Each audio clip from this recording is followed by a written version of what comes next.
Dictation start होगा 5 second बाद, तो आप डिक्टेशन लिखने के लिए तैयार रहें। स्टार्ट।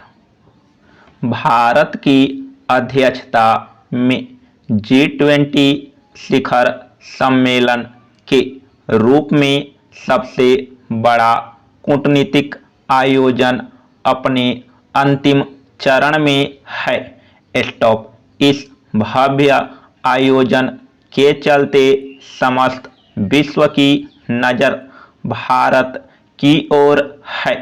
स्टॉप। भारत ने G20 शिखर सम्मेलन की अध्यक्षता हासिल करने के बाद जिस तरह देश के विभिन्न हिस्सों में अनेक विषयों पर तमाम बैठकें आयोजित की, उनसे यही प्रकट हुआ कि वह सबको साथ लेकर वैश्विक समस्याओं का समाधान करने के लिए प्रतिबद्ध है।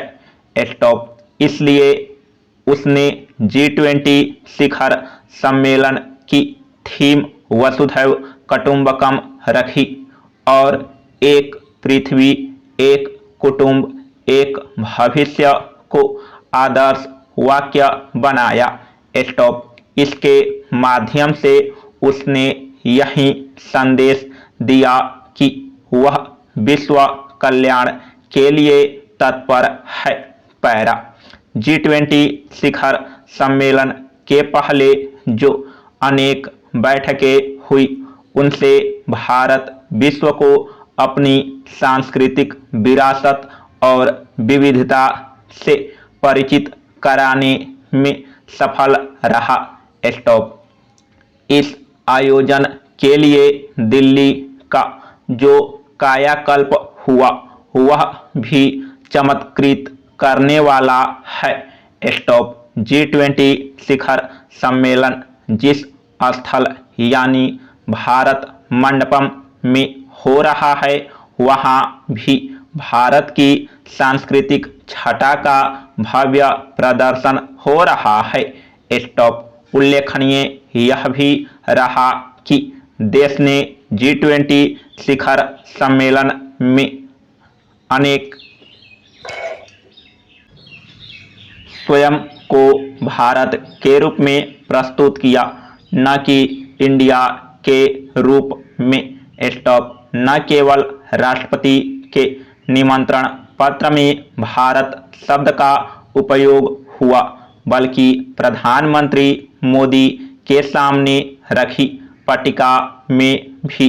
स्टॉप। इससे दुनिया को यही बताया गया कि इस देश की सांस्कृतिक पहचान भारत के रूप में भी है और वह एक प्राचीन एवं समृद्ध विरासत का प्रतिनिधि है।